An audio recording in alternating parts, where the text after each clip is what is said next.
As learning in Bengaluru moves beyond the four walls, this is what parents and educators have to say.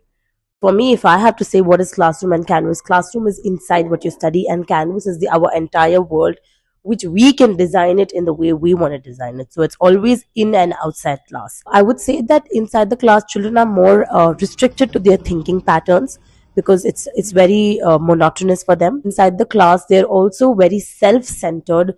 But when we go outside, it's not that. They become very selfless. When we step out, they're more attentive.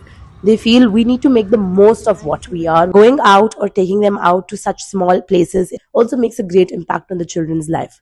The traditional schools are so focused on teaching them only about what is available in the books, which is not enough. When they step out, they need to know more. We don't know what career paths they will choose once they grow up, so we just can't restrict them to the bookish knowledge what we have. Kids should be, stepping out of their houses, outside the four walls. Because I'm an ophthalmologist, by the way. So what we see is nowadays there's an epidemic of myopia. This marks a significant shift in Bangalore towards a more holistic and expansive approach to learning.